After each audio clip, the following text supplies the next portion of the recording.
en plus que syndicaliste est comme Jésus-Christ.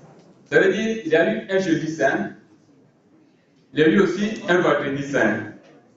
Mais ce qu'il n'a pas dit, c'est qu'il y a eu aussi un dimanche de Pâques. N'est-ce pas? La résurrection du Seigneur. Non pas seulement le souffrance, non pas seulement qu'on a porté le Seigneur Jésus-Christ haut, mais aussi la réussite. Le Seigneur Dieu a vaincu. C'est pourquoi nous disons toujours, ensemble, nous vaincrons. Merci beaucoup, Président. Nous sommes vraiment très reconnaissants. Transparence et justice sociale va mettre en place un bureau d'études, de manière à ce que nous puissions aider aussi le gouvernement à faire de bonnes propositions et à prendre de bonnes résolutions. En troisième lieu, nous ferons la mécanisation inclusive au salaire de base de tout agent public de l'État qui est mis en service et qui travaille régulièrement et sert l'État. Ça a été aussi notre cheval de bataille. Ça a toujours été notre cheval de bataille. Nous voulons immédiatement l'élaboration d'une politique salariale juste et équitable.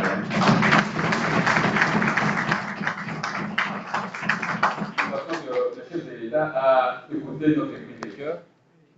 Mais cependant, nous voulons aussi l'exécution des grilles barémiques conjointement signées qui demeurent en souffrance.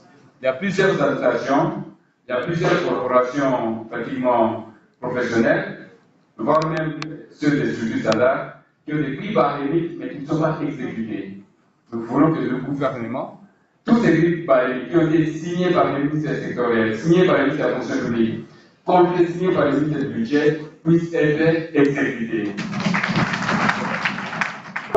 En sixième lieu, l'amélioration des conditions de travail des agents publics et des travailleurs, voire l'hygiène au travail, et voire même la construction des immeubles de rapports ou des immeubles habitatifs, parce que plusieurs agents travaillent dans la promiscuité et vous ne pouvez pas comprendre. Encore nos délégués syndicaux des différents ministères et des différentes entreprises.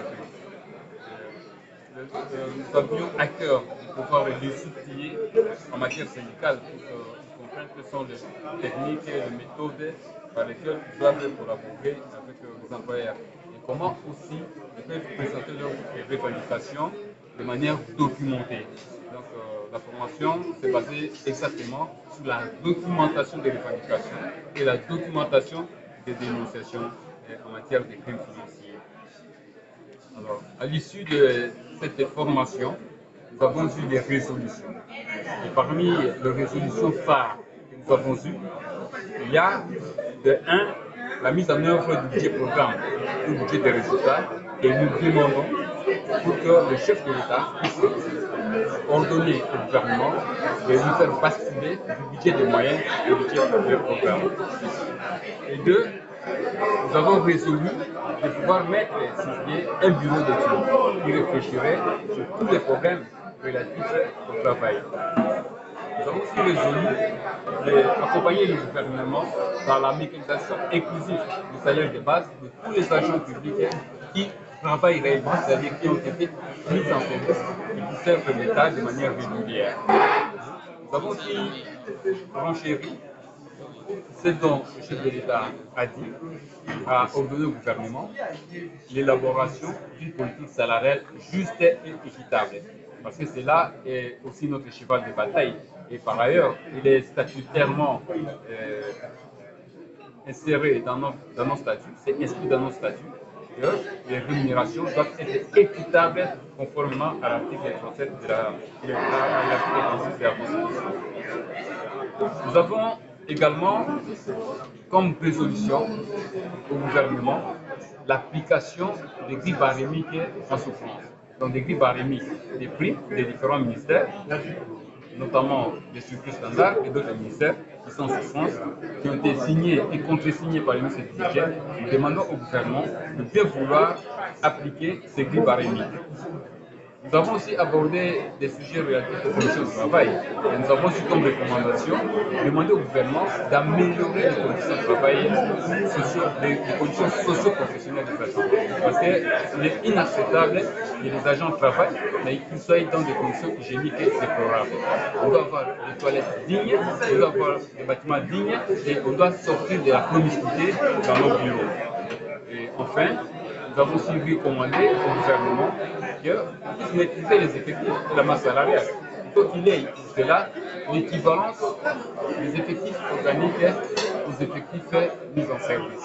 On passe toutes les fois à faire des dépassements des effectifs par rapport au cadre organique. C'est de la même façon qu'on fait des dépassements pratiquement des dépenses par rapport au crédit budgétaire. Ce sont des fautes de gestion. Nous pensons aussi que c'est une faute de gestion, ce sont des fautes de gestion de pouvoir faire des dépassements des effectifs en place par rapport aux effectifs organiques. Fidèle Kiyangi, secrétaire général de la Confédération syndicale du Congo,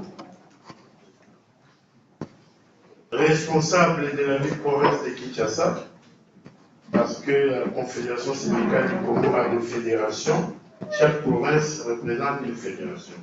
Mais comme on n'avait pas un fédéral qui pouvait prendre la place de notre frère qui est décédé, le bureau politique de la CIC m'a demandé, en plus d'être secrétaire général, d'animer la ville.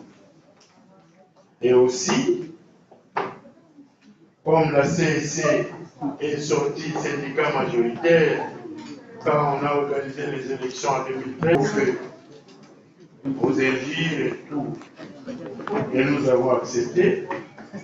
Dans cet exercice, nous sommes avec... Nous disons merci aux organisateurs, merci au président Kanakana parce que nous venons d'ajouter un plus à notre connaissance, à notre savoir. Comme il est dit, il faut ajouter la connaissance à sa foi, ce que la Bible dit. Mais nous sommes ici venus ajouter une connaissance scientifique. Nous disons merci à l'organisation. Nous voulons seulement motiver cette population à aimer ou à apprécier la connaissance. Elle est à rechercher. La connaissance ne vous suivra pas à la maison, c'est à vous de suivre la connaissance. Nous avons retenu aussi que le budget programme est une réponse à tous les projets et tous les petits programmes de certains ministères. Mais nous voulons aussi un appel au gouvernement que les 7 ministères qui ont été pris comme ministères pilotes soient vraiment des ministères qui vont montrer un bel exemple pour la réalisation du budget programme, mais aussi que les autres ministères que nous connaissons puissent emboîter les pas et suivre. Je pense que c'est vraiment une chose très bénéfique pour nous, comme agents d'abord, parce que nous avons bénéficié des notions par rapport au budget programme qui le gouvernement est en train de mettre en place. C'est vraiment très bénéfique pour nous d'avoir des notions, comment ça va se passer, de l'élaboration jusqu'au paiement de ces programmes, et aussi quels sont les outils que nous pouvons en avoir pour essayer de nous conformer par rapport à ces programmes. Et comme syndicalistes, nous avons vraiment été outillés par rapport à nous-mêmes comme syndicalistes. Des fois, nous ignorons certaines choses, comme les règlements intérieurs, comment se comporter comme syndicaliste, revendiquer nos droits, qui peut aller défendre les causes des syndicalistes. Nous avons eu des petites lacunes avant, mais cet atelier nous a été très nécessaire, très bénéfique. À partir de cet atelier, nous savons maintenant nuancer des choses qui se passent dans notre administration. Et quand nous revendiquons l'activisme, on revendiquait seulement vers le peuple, on n'avait pas vraiment dit. Mais maintenant, cette formation nous a vraiment outillés, ça nous a vraiment formés et ça a ouvert notre capacité de réflexion par rapport à ça. Une journée qui est focalisée plus par rapport au budget programme. Alors, c'est beaucoup plus important par rapport au programme de notre gouvernement. Nous sommes appelés à basculer du budget moyen vers le budget programme. C'est très important et capital parce que vous savez, avec l'implémentation de statut standard au sein des administrations, qui est en cours d'ailleurs, parce que jusque-là, c'est encore dans 23 ministères.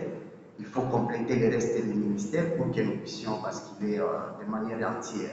Cette année, nous allons basculer avec le 7 ministères pilotes qui vont basculer le programme.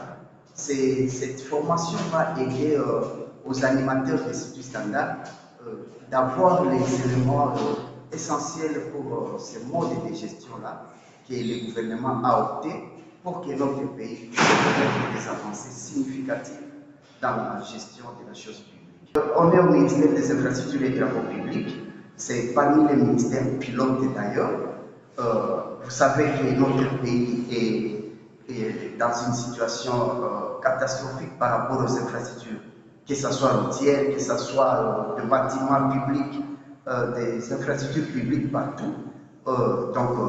L'apport de notre ministère par rapport à cette formation, je sais que nous allons nous mettre, et lors du basculement, nous allons faire ressentir que le ministère des Infrastructures et des Travaux publics apporte un appui considérable, parce qu'il n'y a pas de développement sans infrastructures, routières surtout. C'est ça aussi l'avancée de notre pays.